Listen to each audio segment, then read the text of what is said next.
Welcome to social. Tom Cruise world के सबसे popular actors में से एक हैं जिनकी फिल्म्स का क्रेज आज भी कम नहीं हुआ है। टॉम क्रूज को एक्टिंग करते हुए 40 इयर्स हो चुके हैं, but he still looks like he is at the golden age of his career. Action movies हो या साई-फाई या फिर रोम कॉम्स, टॉम ने अपने करियर में हर तरह की फिल्म की है। इस वीडियो में हम आपको टॉम क्रूज की लाइफ से जुड़े 20 फैक्ट्स बताएंगे जो शायद आप ना जानते हो। फॉर एग्जाम्पल, उन्होंने क्यों शॉशैंक रिडेम्पशन को रिजेक्ट किया था, किस वजह से टॉम क्रूज ने आज तक इंडिया में शूटिंग नहीं की है और क्यों उनका चाइल्डहुड बहुत डिफिकल्टी से भरा रहा था। ऐसे बहुत से इंटरेस्टिंग फैक्ट्स आपको इस वीडियो में देखने को मिलेंगे, सो वी रिक्वेस्ट कि आप इस वीडियो को एंड तक जरूर देखें। How'd you guys like those nachos? Yeah. Oh yeah, well you were not here for the food. You are here for me to enlighten you. Number 1, Tom cruise New York में born हुए थे, जहां उनके father एक electric engineer थे और उनकी mother एक टीचर।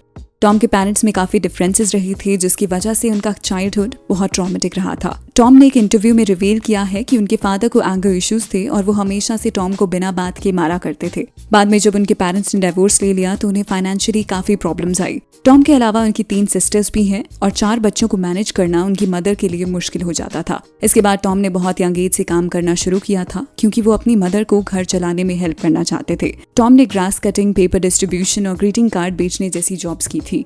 ये सभी जॉब्स वो अपने स्कूल खत्म होने के बाद किया करते थे। नंबर 2, टॉम ने कभी नहीं सोचा था कि वो एक एक्टर बनेंगे।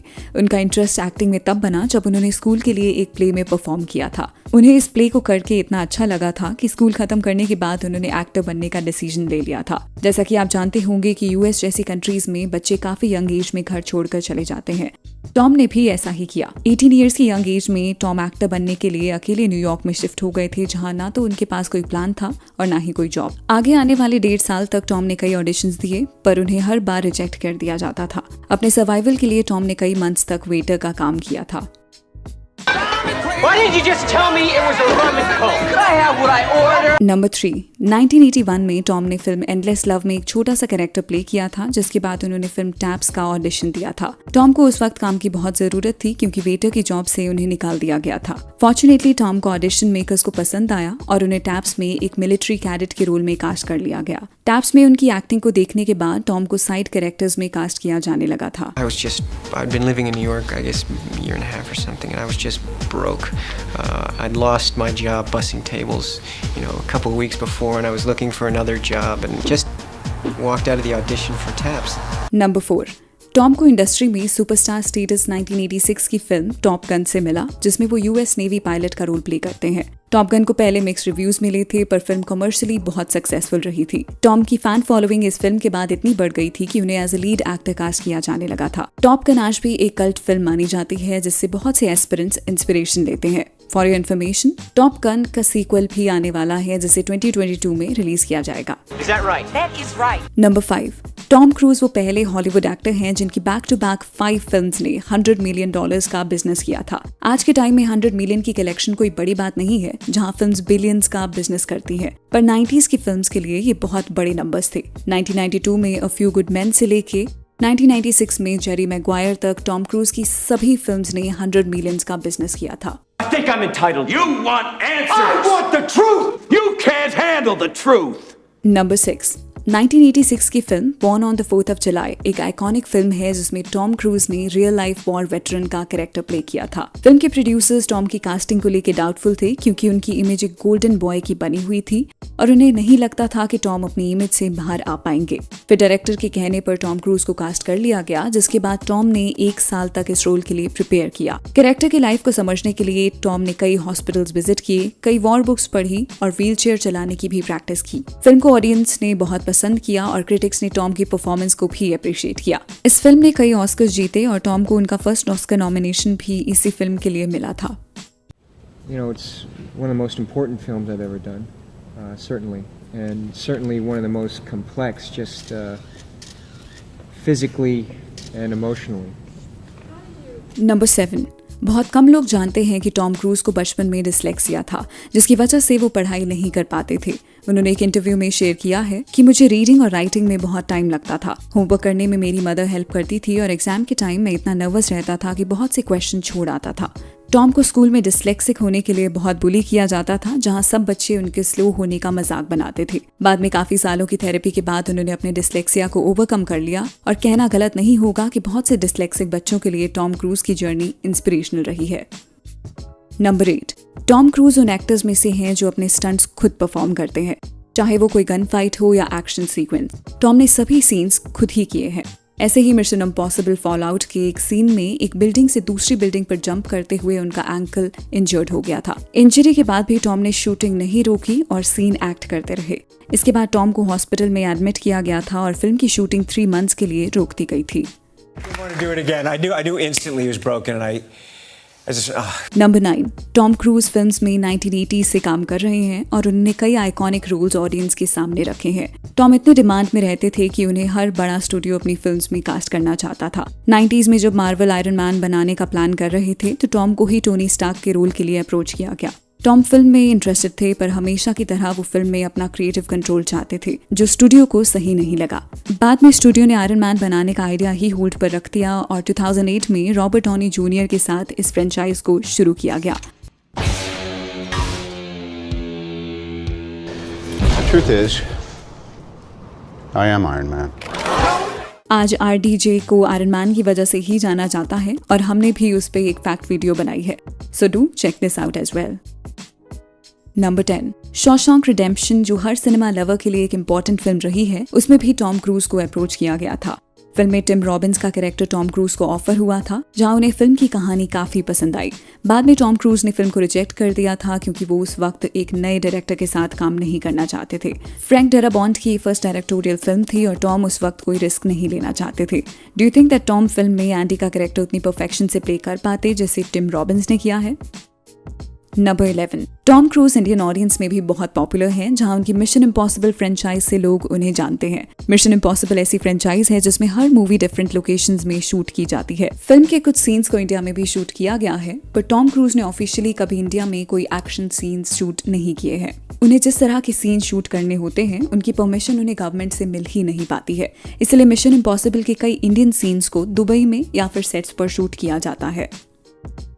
नंबर 12, टॉम क्रूज की ज्यादातर लाइफ मीडिया के सामने रही है, चाहे वो प्रोफेशनल फ्रंट पर हो या पर्सनल फ्रंट पर। मोस्टली फैंस जानते होंगे कि टॉम ने 3 बार शादी की है।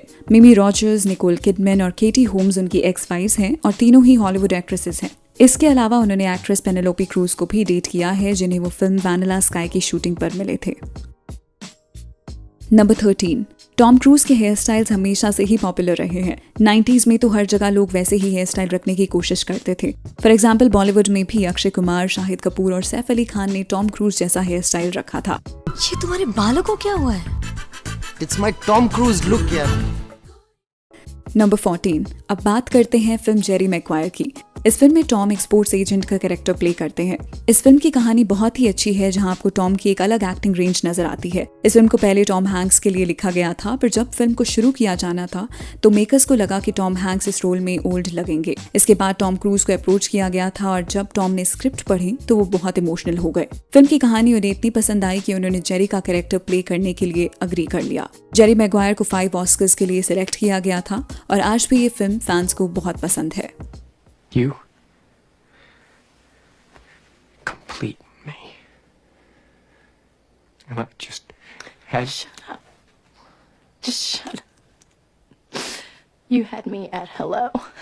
नंबर 15, अगर आपने फिल्म वैनिला स्काई देखी है तो आपको टॉम का आइकॉनिक रनिंग सीन जरूर याद होगा। फिल्म में टॉम न्यूयॉर्क के फेमस लोकेशन टाइम स्क्वायर पर भागते नजर आते हैं और इस सीन के लिए रियलिटी में टाइम स्क्वायर को खाली कराया गया था। न्यूयॉर्क की सबसे प्रोमिनेंट लोकेशंस में से एक है जो हर वक्त क्राउडेड रहती है। वैनिला स्काई के स्टार्टिंग में ही सीन आता है जहां टॉम का कैरेक्टर देखता है कि पूरी दुनिया में वो अकेला रह गया है।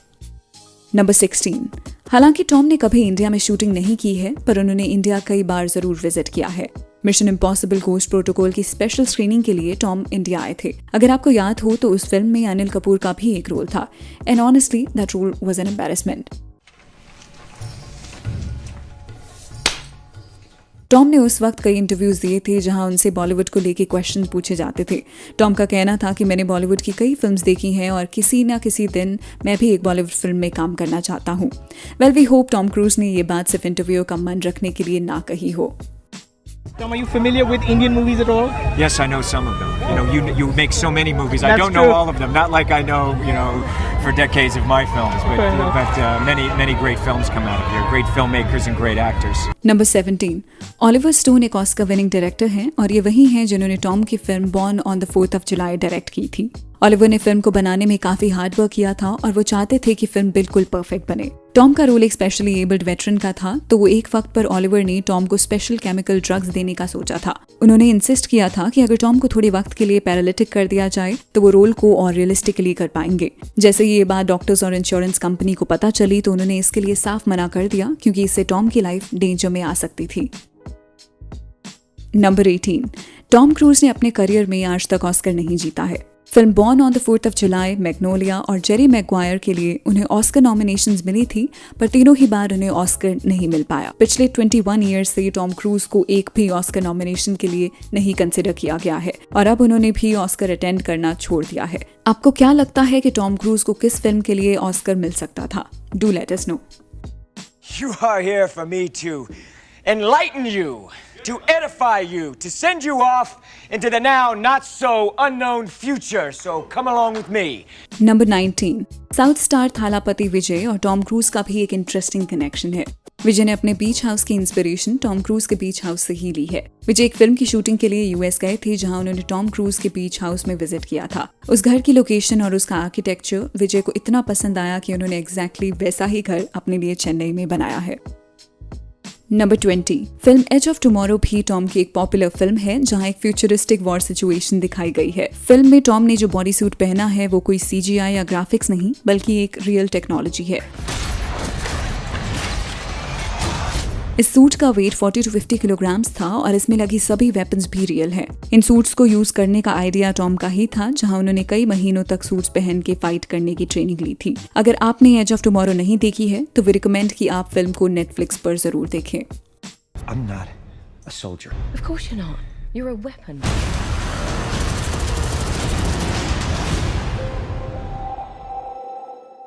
वीडियो खत्म करने से पहले आप कमेंट्स के थ्रू टॉम क्रूज की 5 फिल्म्स को मेंशन करें जो आपकी फेवरेट रही हैं।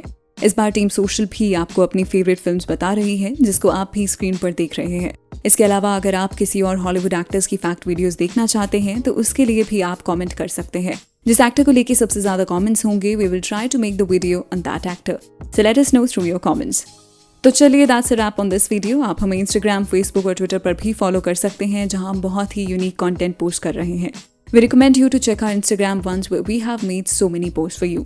इसके अलावा ऐसी और भी इंटरेस्टिंग वीडियोस के लिए देखते रहिए सोशल, हर उस चीज़ के लिए जो आप जानना चाहते हैं।